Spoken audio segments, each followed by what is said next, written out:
I'm Aaron. I have my colleague James here, and we're going to be talking about automating workforce for ArcGIS with Python. So before we get started, I just want to ask a couple questions. So has anyone here already attended a session about workforce? Okay. Nice. How many people are already using workforce in their organization? Okay, cool. Thanks.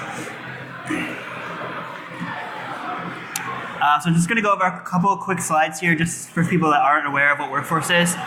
So workforce for ArcGIS, it's a solution that allows you to optimize your work in the field. You can efficiently plan and assign work to different workers in different locations. And because everything is stored in the ArcGIS platform, you're able to use other tools such as Dashboard, the Workforce web app, and other analytics tools to generate reports, see status, and see what's going on out in the field. So everything in Workforce revolves around a workforce project. So in the web application, you're able to create a new workforce project. You're able to configure different assignment types. You could add dispatchers and mobile workers. Additionally, Workforce uses two different maps, one for the dispatchers and one for the workers, and you're able to configure those with different layers, different symbology, and whatnot. Then one other important aspect of a Workforce project is the ability to configure app integrations.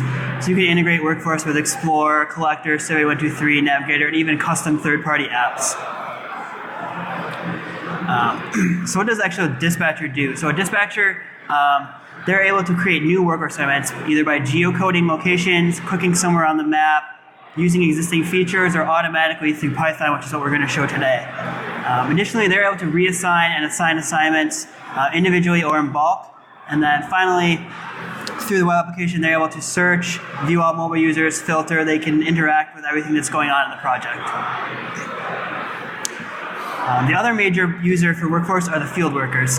So in the field, there's an Android and iOS app, and their mobile workers are able to view and complete their work assignments that were given to them. They can organize and sort their work list based on distance or time. They can receive notifications of when they get new work.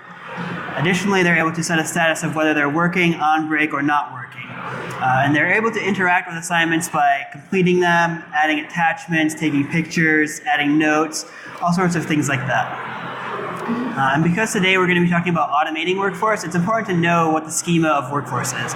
So in Workforce, there's a high-level project item, and so in this project, it's basically just a block of JSON. In that block of JSON, it defines two maps, 4 layers, a project group, and a project folder. So in those layers, there's a dispatcher layer. So that layer lists all of the dispatchers for the project, the people that are assigning work to different workers. There's also a workers layer that contains the list of all the workers in the project, including their geometry and where they are in the field. There's also assignments. So those are the things that need to be completed, including their location and additional information such as description and the assignment type.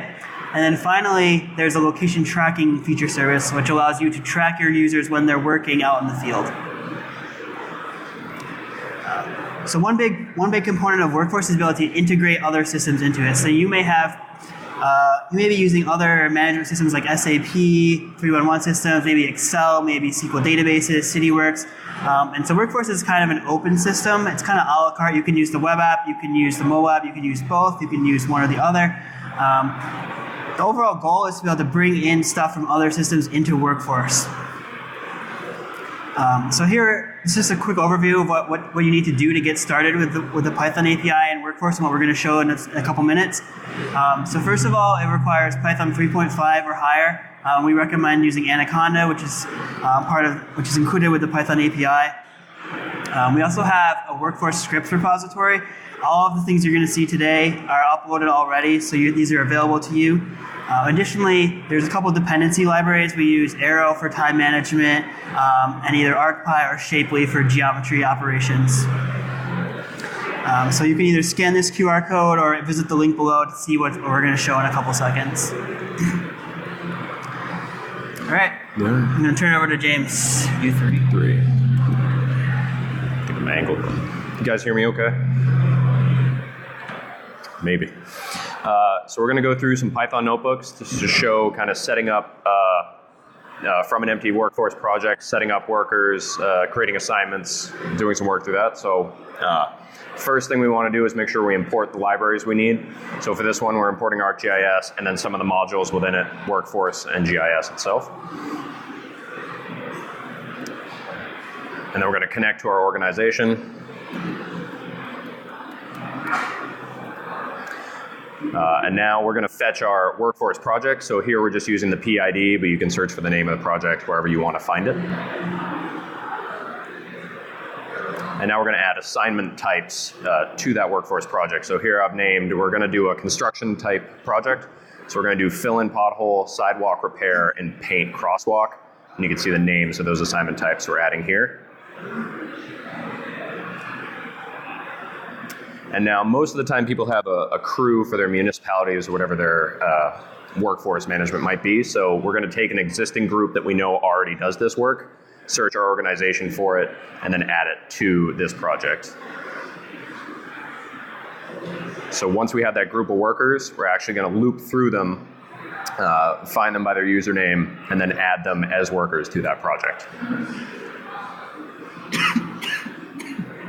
So now we're going to do the same thing with dispatchers, find the group, add them to the project, and loop through them to get them in, configured inside a workforce. So here we're going to show you, as Aaron mentioned, some of the app integrations for our native app, Explorer. So we're going to import the Build Explorer URL and the web map libraries on top of what we imported in the first step.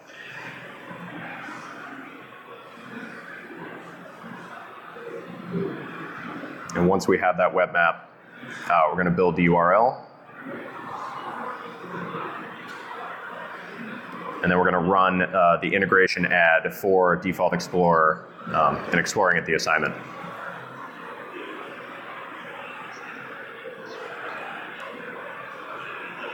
So you can see that's been added to the JSON. You can find that in AGO Assistant.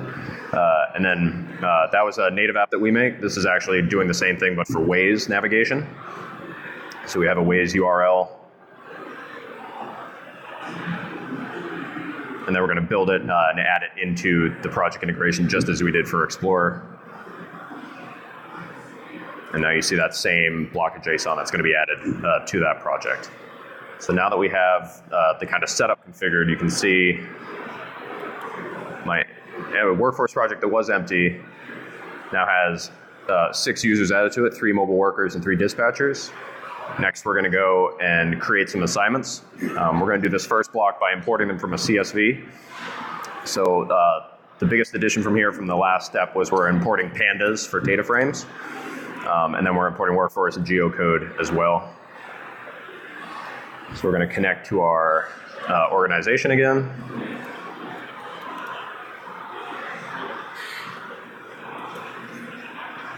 We're going to load the CSV file that we have saved.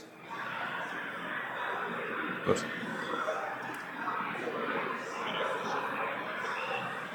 And then we're going to create an assignment for each one of those by iterating over the rows in that data frame and adding them to an empty assignments list. And then we're going to use the batch add function to add those into our workforce project.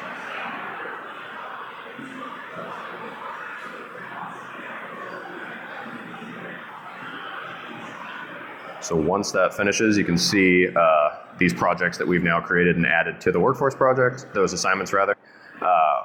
We're going to run the web app to make sure we actually see that they have been added as a layer into our project.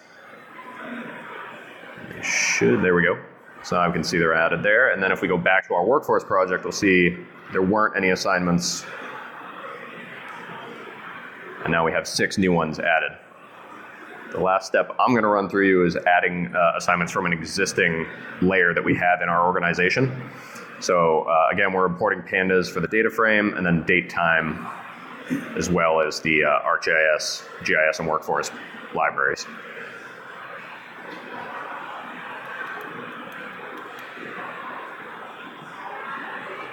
So we're going to query the feature layer to find the crosswalks that need to be painted. That's our scenario for grabbing these from this layer. So we're searching for the layer here, grabbing well, with the ID that we've grabbed that we know from before. And then the crosswalks, we're going to query the features on that layer.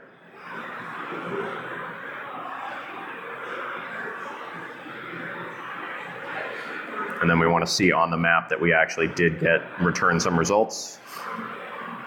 So here they are. And those are all the crosswalks that need to be painted inside of Palm Springs. I'm sure there might be one or two more. We're going to create an assignment from each one of those features. So again, we create an empty assignments list, and then we loop through them, adding the attributes that we need for that assignment. And then we do the batch add as well.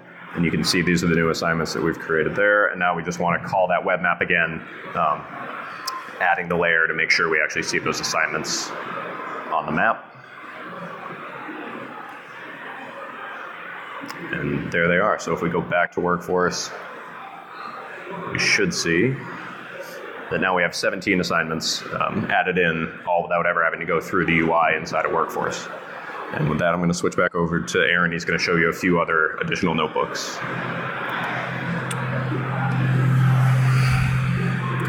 Yes. Yeah, so James just showed how you can import work from a CSV file and from a layer. One other common thing that we've been asked is, how do I import assignments from existing databases, such as SQLite, which we'll show here, but you can imagine this could be Postgres, SQL Server, anything that has some sort of connector or API that gives you access. So again, we're going to import the modules here. Here we're importing SQLite and Pandas primarily, as well as the ArcGIS API for Python. We're going to connect to our organization using the same user as James just showed. And then in this block here, we're going to actually connect to this work orders SQLite database. And using the Pandas library, we're able to query all of the work orders that are in that database. So here you can see we have 6 work orders. Each of them has a work order ID on this ID column. They have a due date, they have an address, a priority, a type, a status, a description, and notes. One thing to note here is that some of these have already been completed. So your management system might already have existing records that have been completed, and you don't want to import those. So here we're going to just modify our query. Instead of returning everything, we're just going to return where assignments that are in the backlog. So here you can see now we only have 4 assignments that we want to import. So just as James showed before, we're just going to iterate over each row and create a new workforce assignment object for that row. And then we'll call batch add to add all those assignments to the project. So here, as we did before, we're actually geocoding the address of these locations. So we don't have the X and Y geometry. We're just going to geocode the address using the default geocoder for our organization. Before I run this, I just want to highlight some other things here. So we're using the address to specify the location in the workforce assignment. We're passing in the description directly from the database. We're casting the priority because it will be read as a string here to an integer. We're also passing in the work order ID. So if you want to link your system to Workforce and back after the fact, this is an important step. Additionally, we're specifying the assignment type of all these assignments are sidewalk repairs. The assignment will be unassigned. We're not going to assign it yet. We'll get to that in a second. And then finally, because they have a due date here, we're going to set that due date as well. So we can run this, and by using the batch add method, we're able to add all 4 of these assignments at one time.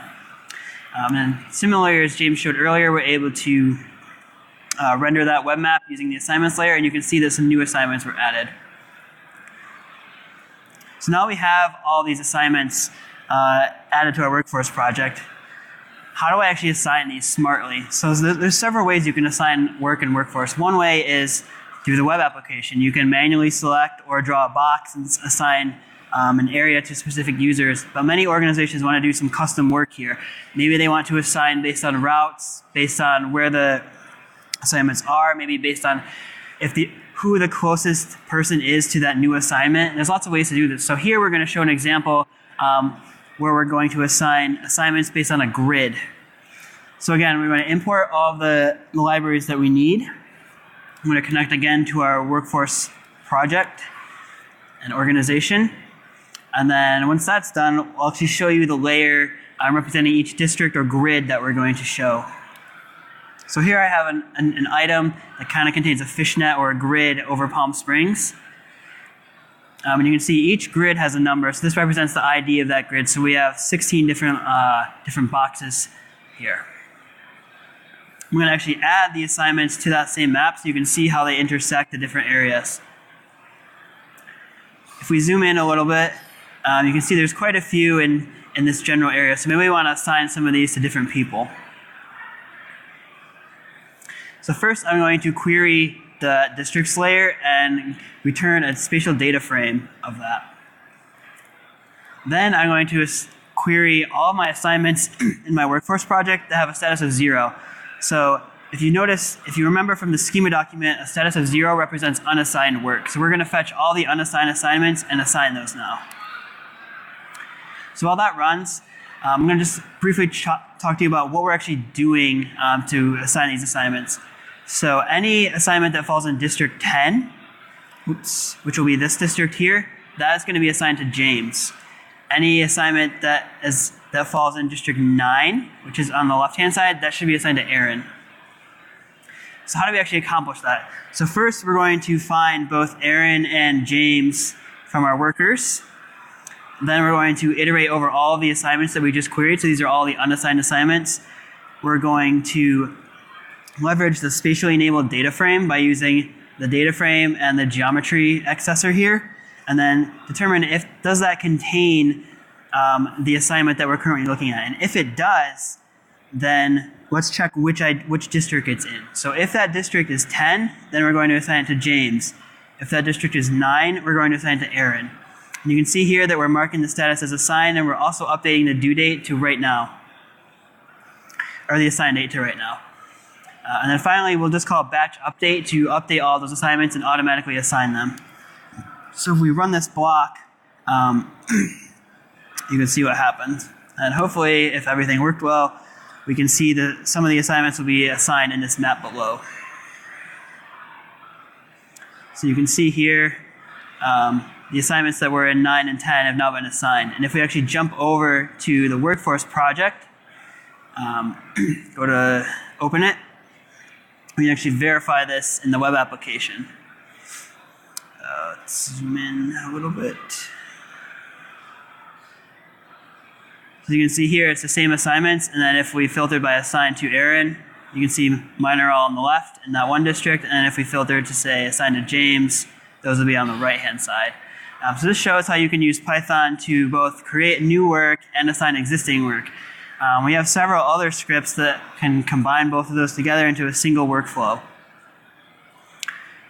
One other thing that I would like to show today is something that's not available yet, but it will be coming in the next major release of Workforce for ArcGIS, and that's the ability to actually create new projects directly through the API. So currently, all the demos we showed have been connecting to an existing empty project or a semi-configured project. But in the near future, you'll be able to connect to your organization just like we did before, and there'll be a new method called arcgis.apps.workforce.createProject. And in here, you'll be able to specify the title and the summary of your project. So if we run this block, forgot to update the name. So if we run this block, this will start creating a brand new project for us, just like it does in the web app. So this will create 2 web maps, the 4 feature services, create the project item, and put it all together. It does take a couple minutes, so we're not going to wait for it to finish. But this is something new and exciting that can give you that end-to-end workflow in some cases. One other thing to take note of, I'm not going to be able to run through it. Since we do have a little bit of extra time here today, we have this other notebook in our repo about assigning work. So this one is about assigning work based on routes. So you can imagine that maybe you have 100 assignments in some area and you have 10 workers, and you want to optimally assign those assignments to workers so that they can follow a single route and maybe go to 10, each worker goes to 10 assignments. So you can read through this notebook here and see what we're doing. But basically, we have a list of main breweries, and we need to do inspection at each of those breweries. So here, we're going to query all of those breweries, put it into a spatially enabled data frame, which you can see here. We have a list of all the breweries. Then we're going to create a route for each worker. So there's several ways you can do this. In this example, we're using the plan routes tool down here. So the plan routes tool actually allows you to specify an input layer, the number of stops to generate. So in this case, we're using the number of workers that we have, the maximum number of stops per route. So in this case, we're saying 5 workers or 5 breweries can be inspected per route. We can say when that started, where to start the assignments from. So does each worker start from the main office or do they start from somewhere else? We can estimate how long each service time will take. So we can, if we estimate this will take 60 minutes per inspection, we can set that here. And then also we can cap the route time to 480 minutes if there's certain restrictions around that. So we can run that tool and that will generate all these routes for us, which you can see here. We generated 5 different routes for the 5 different workers. You can see all the different stops that were assigned to each route. There's quite a few here. And then finally, we're actually going to go through each of those stops in each route and assign it to each worker that is supposed to do that route. So it's very similar to what we showed earlier. And if you look at the map down here, you can kind of get an overview of what's going on. So you can see in the Portland area, there's quite a few assignments here. And there's the dark blue or the dark purple route represents one route that someone could travel. So they might stop here to do assignment 1, then go to assignment 2, assignment 3, and assignment 4. Similarly, someone else can do this lighter purple route, which they would start at assignment 1, 2, 3, 4, 5, 6. So this shows you how you can spatially assign work using routes. There's one other example in this notebook. So in that case, we actually created the assignments and assigned it all in one go. You can also assign assignments that are already existing in your project. So that's all we have. Do you have anything else? Yeah, so we have some time left if anyone has any questions. Sure.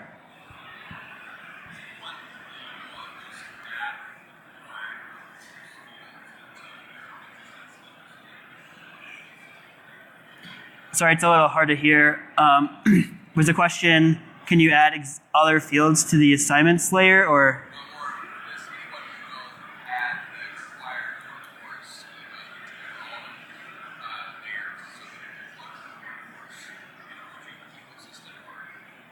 Does anyone else use the workforce schema in other apps, basically? Oh, I see. I'm not aware of anyone that does that. However, if you had other layers that conform to the workforce schema, you could use other tools like append that would directly append to that, and then you wouldn't have to manually run these scripts or whatever. Yes?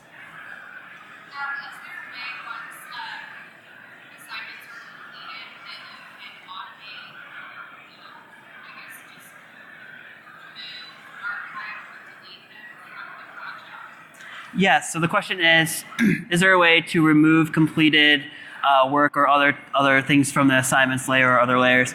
Yes, so some organizations will have like a nightly script that they schedule, and they will query all of the assignments that are completed, and then either archive them to a different feature service potentially, archive it to like a CSV file or Excel file to some other database, or even just delete those assignments if they want to. Yes? Is the question about webhooks? So the question is, how do we envision webhooks working with Workforce for ArcGIS?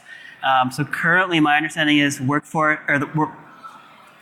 are only tied to portal items and users and whatnot. So we don't see much value in that aspect for Workforce. However, in the roadmap for Enterprise, I believe there are plans to support webhooks on feature layer edits. And so that would mean when a work assignment is assigned or edited or completed, anything like that, potentially in the future there would be the ability to call out a webhook that could do some sort of process. So we have experimented a little bit with that. We're kind of waiting for the platform to catch up so that this will just work throughout the entire ArcGIS platform. Yes?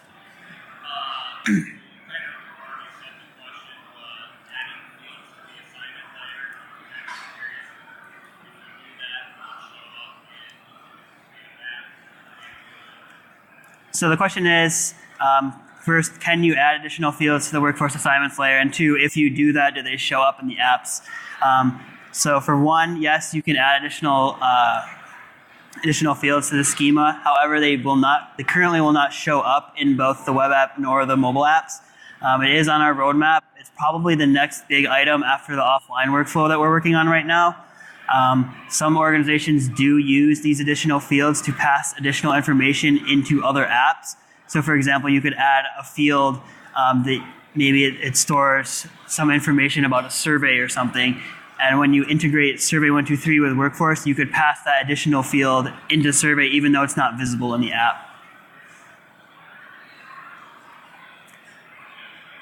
Any other questions? Cool, thank you very much.